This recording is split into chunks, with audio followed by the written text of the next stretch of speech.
இது உண்மையா? நீ என்ன காதலிக்கிறியா?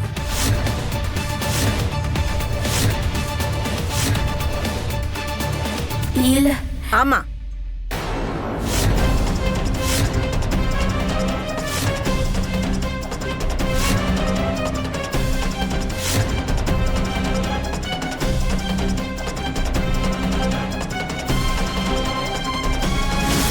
ராதா மோகனுக்காக தான் வந்திருக்கா. பாத்தீங்களா?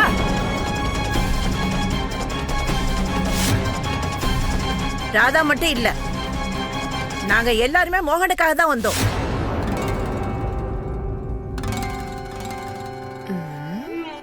என்ன இந்த பாட்டிக்கும் பேத்திக்கும் மூளை குழம்பிடுச்சுன்னு நினைக்கிறேன்.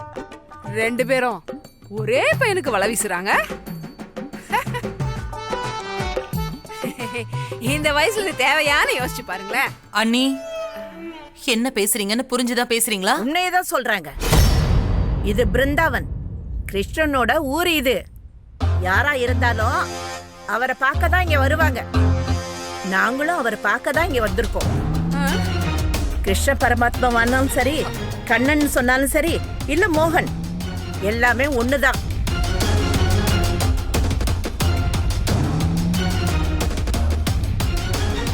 இத பாருங்க, உங்ககிட்ட நான் ஒண்ணு கேக்குறேன். கேளுங்க. நாங்க ரெண்டு பேரும் பேசிக்கிட்டதுல நீங்க என்னத்த புரிஞ்சுக்கிட்டீங்க? ராதா தான் வாயால மோகனை காதலிக்கிறதா சொன்னாளா? சொல்லுங்க. அண்ணி, அது இல்லையே.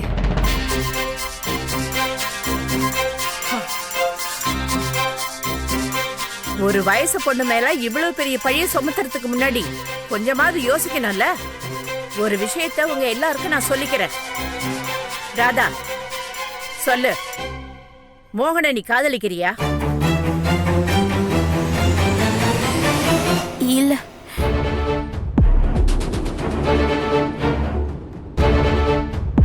கேட்டீங்களா? இவ ஒரு வயசு பொண்ணு, இப்படி பழி போடுறீங்களே, அவ வாழ்க்கையை கெடுத்துறாதா?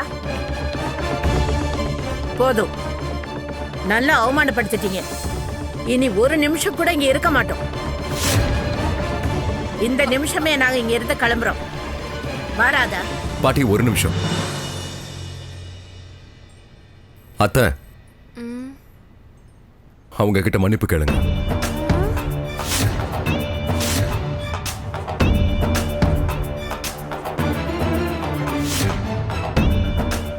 மன்னிப்பு கேளுங்க.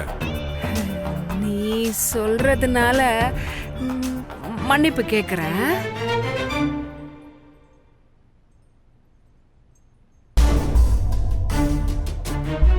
ஒருவேளை என் காதுல விழும்போது தப்பா விழுந்துருச்சு போல இருக்கு. அதுக்கு என்ன மன்னிச்சிருங்க. கேட்டுட்டேன். யார் மேல பழிய போட்டீங்களோ அவகிட்ட கேளுங்க. ராதா கிட்ட மன்னிப்பு கேளுங்க.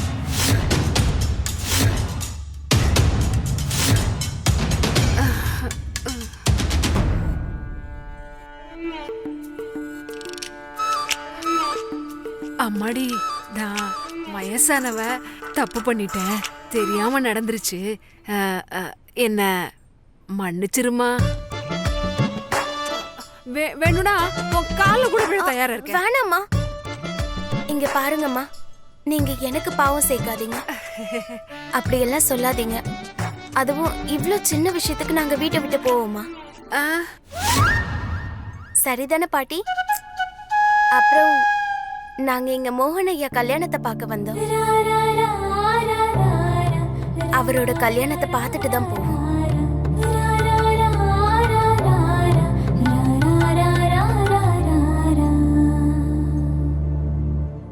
ஆனா ராதா, அம்மா,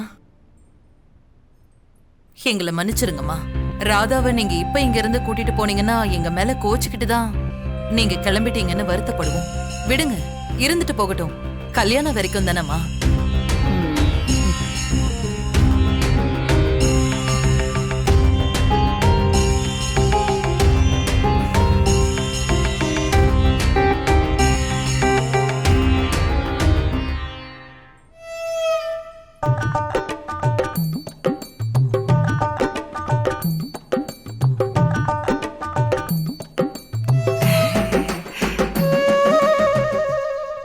சரி, இன்று இந்த கிருஷ்ணலீலை இனிதே நிறைவடைந்தது. ராதே ராதே ராதே ராதே.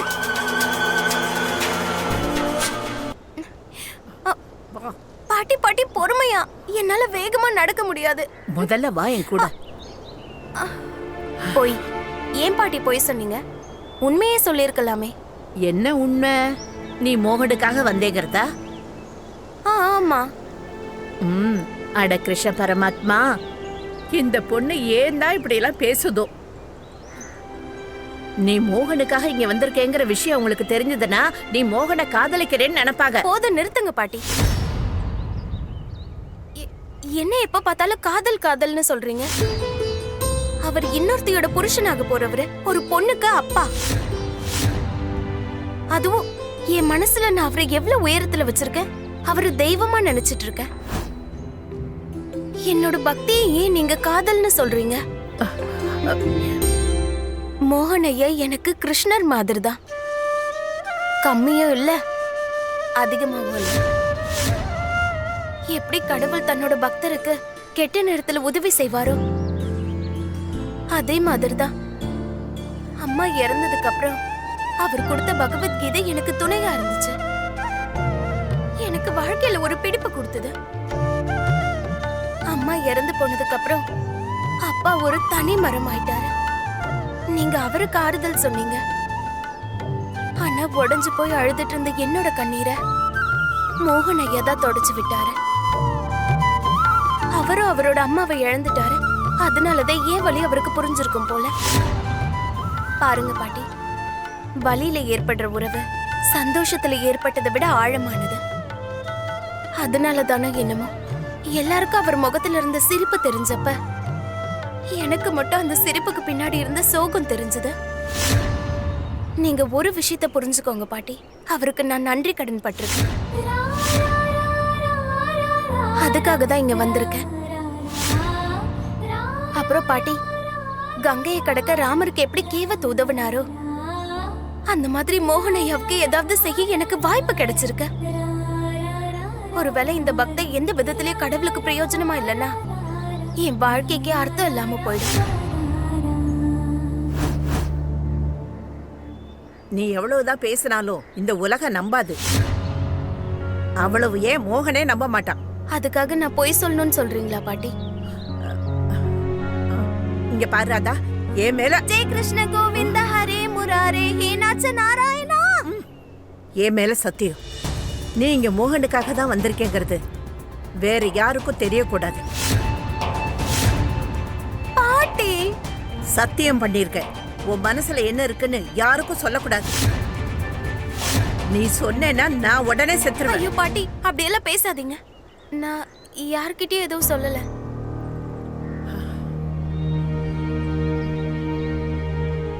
ஐயோ கடவுளே, என் பேத்தி ரொம்ப சின்ன பொண்ணு. நீதான் அவளை காப்பாத்தணும். அவ மனசுல இருக்கிறது, மோகன் மேல இருக்கிறது பக்தி தான், காதல் இல்லைன்னு புரிய வை. அவளுக்குள்ள இருக்கிற பக்தி காதலா மாறாம எப்படியாவது நீதான் பாத்துக்கணும். கடவுளே, கிருஷ்ண பரமாத்மா திரௌபதி எப்படி காப்பாத்தினாரோ அதே மாதிரி என் பேத்தி ராதாவையும் நீதான் காப்பாத்தணும்.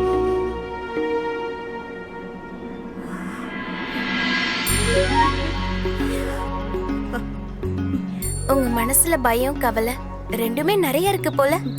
என்ன பத்தி கவலைப்படாதீங்க. நான் என்ன மட்டும் இல்ல, என்னோட மோகன் ஐயா அப்புறம் அவரோட குடும்பத்தையும் நல்லா பாத்துப்பேன். அட அம்மாடி ராதா, நீ ரொம்ப ஜாக்கிரதையா இருக்கணும். அது ஒண்ணு இல்ல மிஸ்டர் விஸ்வநாத் ஐயா, என் பொண்ணு ராதா இது வரைக்கும் ஒரு நாள் கூட எங்களை விட்டு பிரிஞ்சது கிடையாது. அவ கல்யாணம் பண்ணி போகும்போதுதான் அவ பிரிவை தாங்காம நான் கண்ணீர் விடுவேன்னு நினைச்சேன். ஆனா இப்பவே என்னால இந்த பிரிவை தாங்க முடியலையே. அந்த கடவுளோட மனசுல என்ன இருக்குன்னு யாருக்கு தெரியும்? இத பாரு ராதா, நான் சொன்னதை எப்பவும் மறக்க கூடாது. ராதா,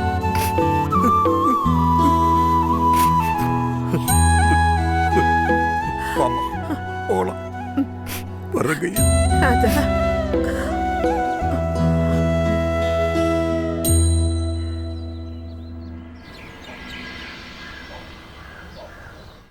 நான் ஆபீஸ்க்கு வந்து என்னம்மா பண்ண போறேன்? அதான் நீங்களா இருக்கீங்களா? மோகன், பேப்பரை ரீசைக்ளிங் பண்ற ஐடியா உன்னோடது தானே? இந்த இனிஷியேட்டிவோட ரெஸ்பான்ஸும் ரொம்ப நல்லா வந்திருக்கு. வீட்டுக்கு வெளியே பாரு, யூஸ்டு புக்ஸ் அண்ட் பேப்பர்ஸ் மலையா குவிஞ்சிருக்கு. அண்ட் பப்ளிக் வெல்ஃபேர்க்காக நம்ம கம்பெனி சார்பா இது ரொம்ப பெரிய ஸ்டெப். சோ பிரஸ் மீட் அப்போ நீ அங்க இருந்தா நான் ரொம்ப நல்லா இருக்கும். அட மீடியால நம்ம இமேஜ் காப்பாத்த தான் நீங்க இருக்கீங்களா? நீ வந்துதான்ப்பா ஆகணும். ஏன்னா இது வரைக்கும் கம்பெனிக்காக எல்லாத்தையும் நீ ஒருத்தன் தான் பண்ணிருக்க. மா ப்ளீஸ். சரி. அதுக்கு எவ்வளவு டைம் ஆகும்? ஒரு 2 hours. Okay, done. Thank you. நீங்க 2 பேரும் ரெடியா? சரி, ஓகே, அப்ப நான் ரெடி ஆயிட்டு வந்துடுறேன். ஓகேப்பா. குட் மார்னிங் நான். Good morning. Good morning.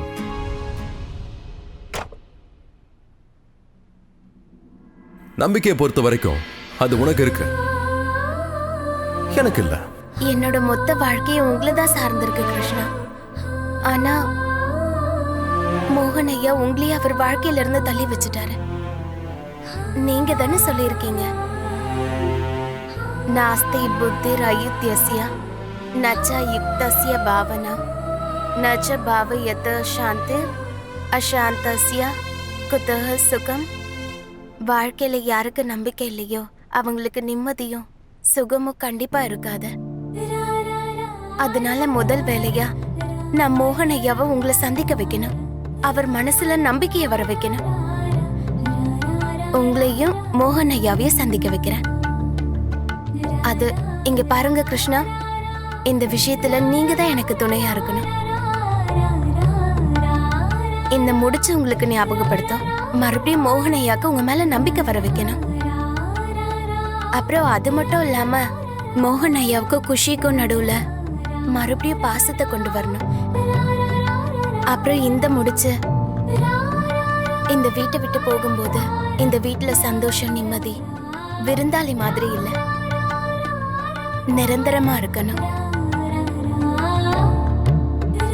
உங்களுக்கு இப்ப பசிக்கும்ல, நான் உடனே போய் சாப்பிட ஏதாவது கொண்டு வரேன். இருங்க, இப்ப வந்துடுறேன். கடவுளே, இத நினைச்சு கவலைப்பட்டு தூக்கம் வராம உருண்டுகிட்டே இருந்தனே. அந்த பொண்ணு 2 அடியில இருக்கா, ஆனா அவங்க பாட்டியோட வாய் 4 அடிக்கு நீளுது. என்னையே மன்னிப்பு கேட்க வச்சுட்டாங்களே. என்ன மன்னிப்பு கேட்க வச்சால, அவளை நான் சும்மாவே விட போறதில்ல. என்ன பண்ற பாரு.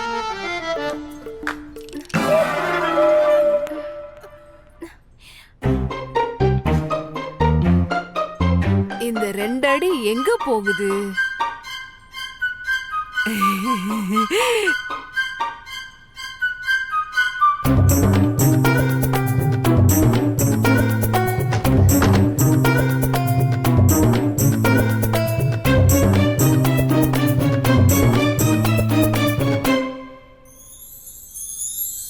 உன்னோட உயிரே இங்கதானே இருக்கு.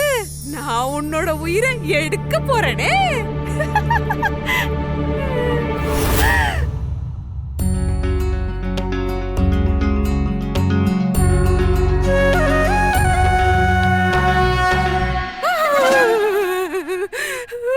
என்ன மன்னிச்சிருங்க கிருஷ்ணா, என்ன மன்னிச்சிருங்க. என்னால உங்களை கடத்த முடியாது. ஒருவேளை அந்த பெரிய நாகம், அந்த பூதம், அந்த பெரிய கம்ச எல்லாரும் ஒன்னா வந்த அவ்வளவுதான். ஐயோ, இந்த பொண்ணை நான் எப்படி பழி வாங்குறதுன்னு எனக்கே தெரியலையே. அதையும் நீங்களே சொல்லிடுங்க.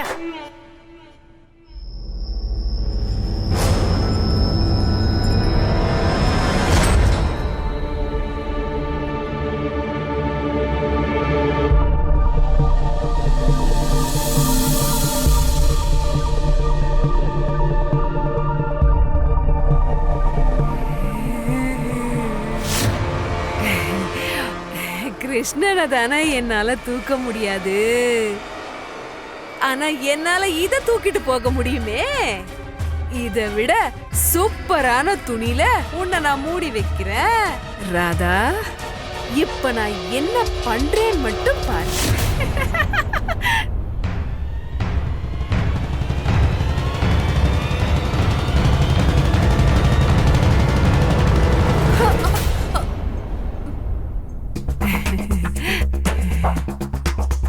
அண்ணி, ராதாவோட ரூம்ல நீங்க என்ன பண்றீங்க? அதுவா, நான் செல்லக்கண்ணை தேடி வந்தேன். என்ன சமையல் செய்யணும்னு சொல்றதுக்காக வந்தேன். நான் செல்லக்கண்ணு எங்க இருக்கான்னு பார்க்க போறேன். செல்லக்கண்ணு, செல்லக்கண்ணு, செல்லக்கண்ணு, செல்லக்கண்ணு, செல்லக்கண்ணு. இந்தாங்க, இப்ப சீக்கிரமா சாப்பிடுங்க. பாட்டி இருந்தா நல்லா இருந்திருக்கும். கொஞ்சம் திட்டுவாங்க, அடிப்பாங்க தான். ஆனா நிறைய நல்ல விஷயம் சொல்லுவாங்க. ஆனா பரவாயில்ல, நீங்க தான் என் கூடவே இருக்கீங்களே, கூடவே என் கீதையும்.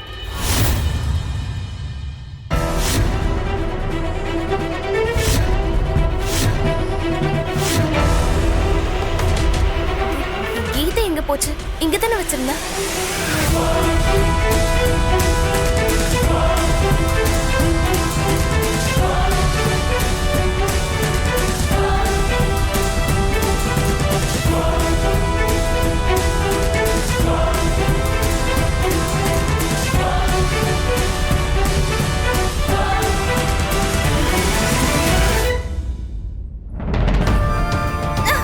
கிருஷ்ணா, எங்க இவ்வளவு அவசரமா போற? அது வந்து அண்ணா, என்னோட கீதை எங்க தொலைஞ்சு போச்சு, எங்கன்னே தெரியல. சரி சரி, நீ எதுக்கும் கவலைப்படாத. நான் எல்லாரையுமே தேடி பார்க்க சொல்றேன். உன்னோட கீதைய நாங்க தேடி கண்டுபிடிப்போம். நாங்க தேடி கண்டுபிடிக்காம வேற யாரு பண்ணுவாங்க?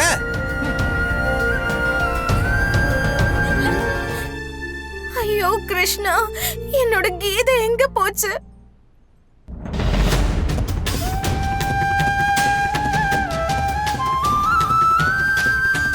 ஹலோ மேடம், என்ன சுத்திக்கிட்டே இருக்க? ஏதாவது திருட பிளான் போட்டிருக்கியா? நான் திருடுவனா? என்னோட கீதை என்கிட்ட இருந்து திருடு போயிடுச்சு. அப்ப வேற வாங்கிக்கோயா. இல்ல இல்ல, எனக்கு என்னோட அந்த கீதை தான் வேணும். என் வாழ்க்கையில எல்லா பாதையும் எனக்கு அதுதான் காட்டும். இப்ப எங்கன்னு தெரியல. உனக்கு ஒண்ணு தெரியுமா? என்னோட வாழ்க்கையில எல்லா பாதையும் யார் காட்டுவாங்கன்னு? ஜிபிஎஸ்.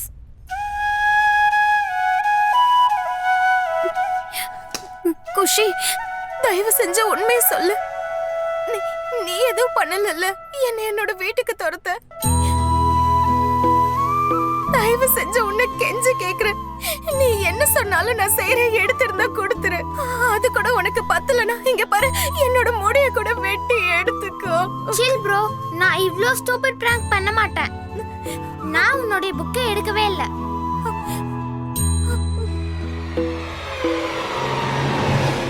இவ என்ன விட மாட்டா போல இருக்கே. கீதை கையில இருக்கிறத பார்த்தா ராதா கூட சும்மா இருப்பா போல இருக்கு. காதம்பரி என்னை வீட்டை விட்டு அனுப்பிடுவாளே.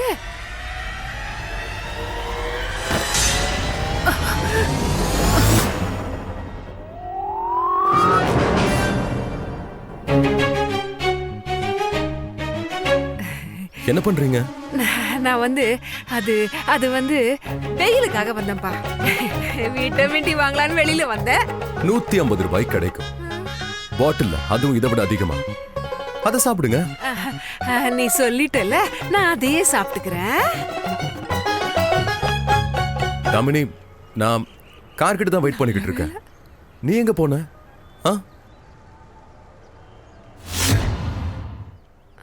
அண்ணி, இங்க நீங்க என்ன பண்ணிட்டு இருக்கீங்க? அப்படியே காது வாங்கலான்னு வந்தேன். ஏ காது, அது வந்து காதம்பரி பாரு, கிளைமேட் எப்படி இருக்குல்ல? பாத்தியா எப்படி குளுகுளுன்னு இருக்குல்ல? உனக்கு ஒண்ணு தெரியுமா? உன்னோட மாமாவுக்கு இந்த மாதிரி குளுகுளு காத்து ரொம்ப பிடிக்கும். திடீர்னு ஒரு ஞாபகம் வந்துருச்சு.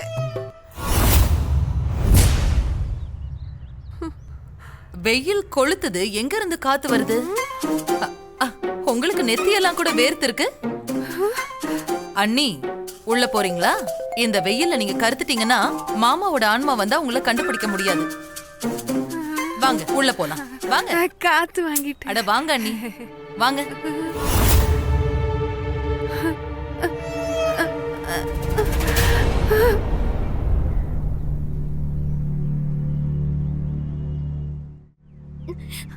மோகனையா, மோகனையா, அது என்னோட கீதை. ஐயோ, மறுபடியும் ஆரம்பிச்சிடாதமா. எனக்கு உன்னோட கீதை வேண்டாம். இது பாரு, மறுபடியும் கீதைங்கிற பேரே எடுக்காத. போலாமா? போலாம். அந்த புக்ஸ் எல்லாத்தையும் சீக்கிரம் ஆபீஸ்க்கு அனுப்பிடுங்க.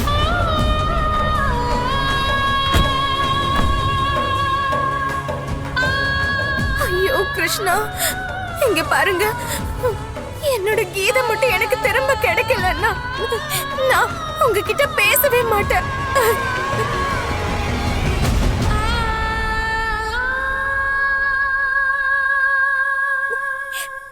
பாதை இல்லாத பயணம், கீதை இல்லாத ராதை. இனிமே தாண்டி உனக்கு இருக்கு. எவ்வளவு திமிரு இருந்தா என்னைய மன்னிப்பு கேட்க வச்சிருப்ப? என்ன பண்ணாலும் உனக்கு கிடைக்காதுரி அந்த கீதை.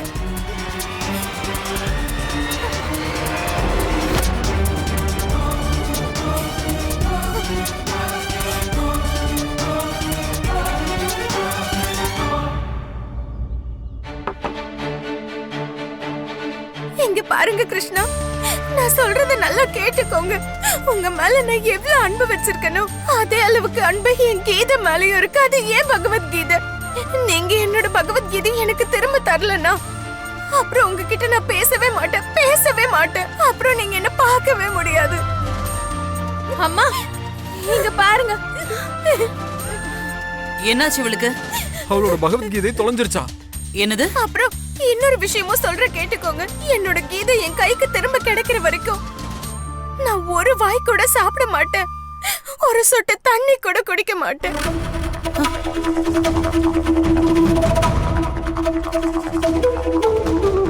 நான் இங்கேயே உங்க முன்னாடியே ஒத்த கால்ல நின்னு வேண்டிப்பேன்.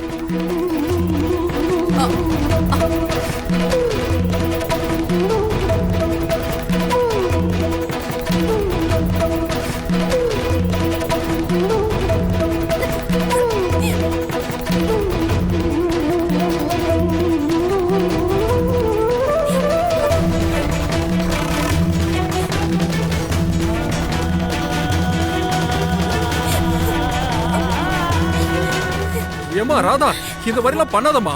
ஏற்கனவே உன்னோட கால்ல வேற அடிபட்டிருக்கு. டாக்டர் உன்னை ரெஸ்ட் எடுக்க சொல்லிருக்காருல்ல. ஏமா இந்த மாதிரிலாம் பண்ற? ஏதாவது சீரியஸ் ஆயிட போதுமா?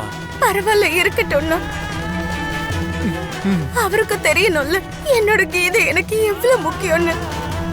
இத பாருமா, உனக்கு ஏதாவது ஆயிடுச்சுன்னா உங்க பாட்டிக்கு அப்பாக்கும் நான் என்ன பதில் சொல்றது? நீங்க ஒண்ணு கவலைப்படாதீங்க மாமா. நான் கஷ்டப்படுறதை இவரால தாங்க முடியாது. கண்டிப்பா என் கீதை எனக்கு திரும்ப கிடைச்சிரும்.